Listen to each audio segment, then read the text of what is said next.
Eu quero falar que eu tô pé da vida com esse cara aqui, ó. Isso aqui, ó, não tem jeito, não dá pra gravar. Ele falou até feia, né? Sou! Olá, amados! amados! Tudo bem com vocês? Bom, nós somos os adoradores de Cristo, eu sou o Fabrício. E eu sou a Eli. E hoje nós viemos trazer um conteúdo muito incrível para vocês. Hoje é dia 11 de julho, dia de São Bento! São Bento! Ele mesmo, hein? Então, vamos saber um pouquinho sobre a história dele? Vem com a gente!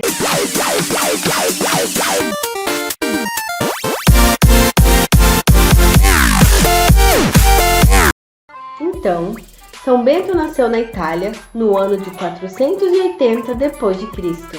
Ele dedicou sua vida ao cristianismo, criando o Mosteiro de Monte Cassino e a Regra Beneditina, onde pelo lema Ore e Trabalhe, cujo propósito foi de criar as normas sobre a vida a serviço a Deus.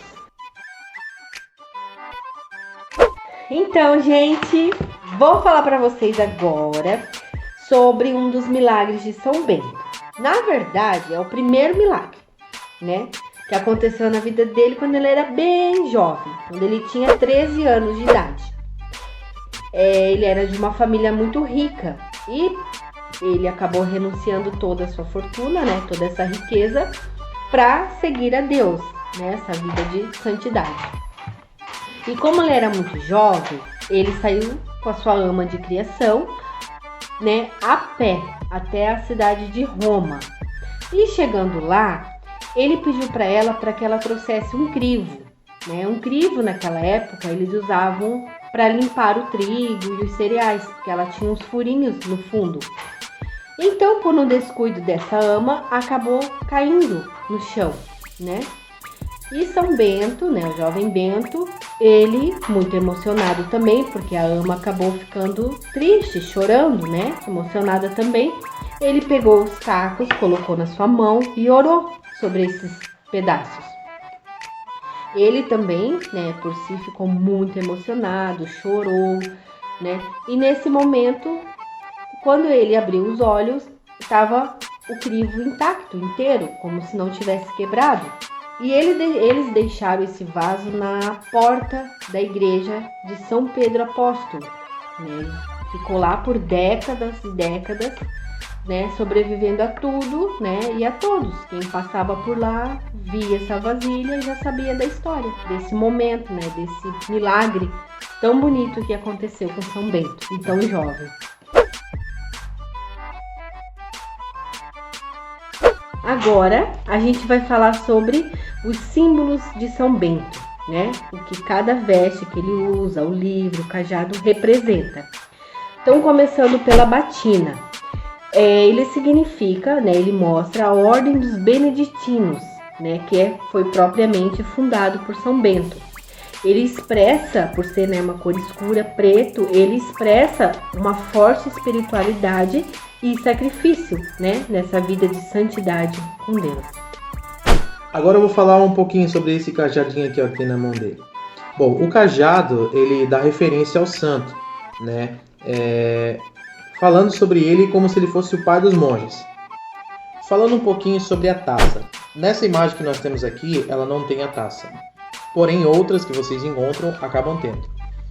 A taça foi um acontecimento muito marcante na vida de Bento, foi mais um milagre, né, inclusive também na vida dele.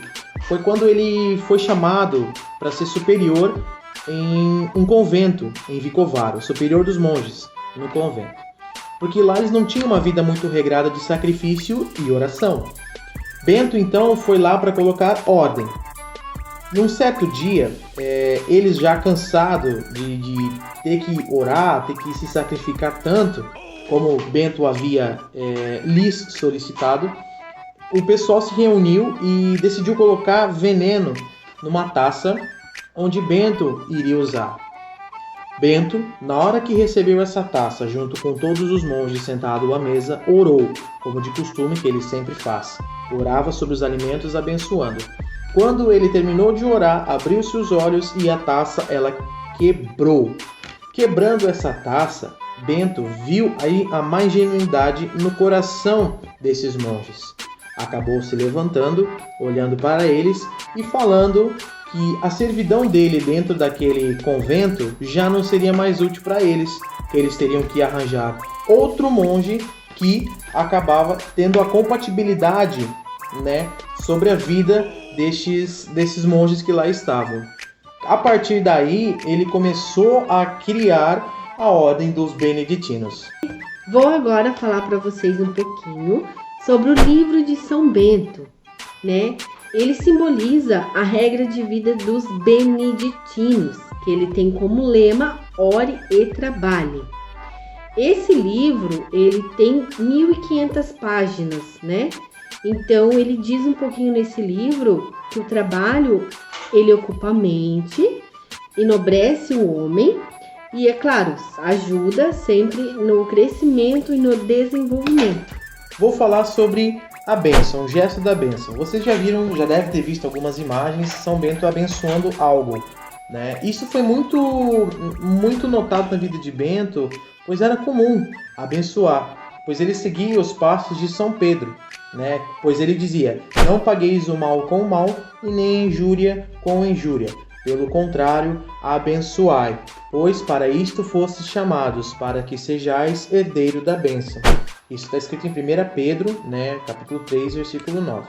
E foi seguindo esse versículo, esse ensinamento de São Pedro, que São Bento ele se livrou do envenenamento da taça, como eu falei para vocês anteriormente. Vou falar para vocês agora sobre a barba de São Bento, que naquela época significava sabedoria, por viver tantos anos em oração e sacrifício. Então agora eu vou falar para vocês um pouco sobre o medalhão de São Bento. Se você não tem esse medalhão, procure ter em sua casa, pois ele vai trazer uma bênção enorme para você e toda a sua família. Nós temos um aqui, e para mostrar para vocês, bem certinho, aqui atrás do medalhão nós temos São Bento abençoando. Do outro lado nós temos um monte de letrinhas, que são suas iniciais, a inicial da sua oração, que está escrito em latim. Temos uma cruz e nas pontas dela, aqui ao redor, nós temos as letras CSPB, que significa Cruz Santa do Pai Bento. Em cima, bem em cima, assim, vocês não conseguem ver, mas está escrito Paz, que traduzido para o português é paz.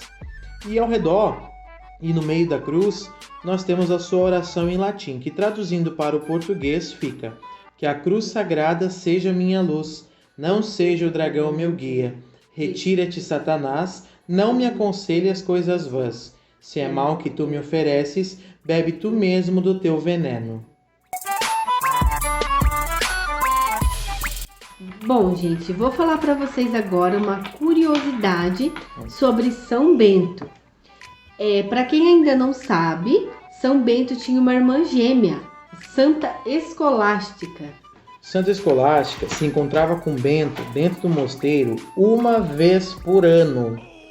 Em um certo dia, ela teve encontro com Deus, onde ele mesmo revelou para ela que sua partida estava próxima. Depois da partilha, do diálogo com seu irmão, ela pediu que ele ficasse mais tempo. E São Bento disse que não. Por causa de uma regra dos beneditinos, ele não poderia ficar muito tempo fora do mosteiro, E nem dormir fora também. Ele teria que ficar lá dentro todos os dias. Então Santa Escolástica, ela fechou seus olhos, fez uma forte oração no seu íntimo para com Deus, e o tempo que estava excelente acabou vindo uma tempestade muito forte. Bento, por sua vez, não entendendo nada, acabou ficando por lá para conversar com sua irmã. A ação de Bento foi perguntar para sua irmã o porquê ela fez aquilo, Que ele até pediu para que Deus perdoasse pelo pedido que ela fez. Santa Escolástica, na simplicidade e na alegria, disse para Bento: eu pedi para conversar e você não me atendeu. Eu pedi para o Senhor e ele me atendeu.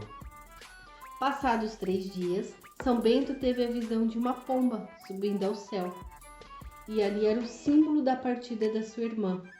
Não demorou muito, ele partiu para a eternidade 42 dias depois que sua irmã. Agora, falando sobre um pouco da morte de São Bento, ele teve o desejo de morrer de pé, sustentado pelos irmãos, de tão fraco e doente. Após que ele recebeu a comunhão, ele inspirou em oração, né? Faleceu no dia 21 de março de 547, com 67 anos de idade. E daí, por aí então, sua fama de milagreiro só aumentou. Em 1220, ele foi finalmente canonizado. E dos mosteiros beneditinos, ergueram-se 23 papas, 5.000 bispos e 3.000 santos canonizados, e segue inspirando muitas outras comunidades por aí afora. Então, galerinha, acabamos o nosso vídeo agora. Espero que vocês tenham gostado. A gente partilhou um pouquinho sobre a vida de São Bento. Esse foi o nosso primeiro vídeo de muitos que virão. A gente pede desculpa pelos erros, mas estamos aí aprendendo. O que eles têm que fazer agora? Eles têm que ativar as notificações, se inscrever no nosso canal, curtir e compartilhar para a galera, para os amigos, para a família, porque esse conhecimento é 10, esse conhecimento é de Jesus diretamente para você.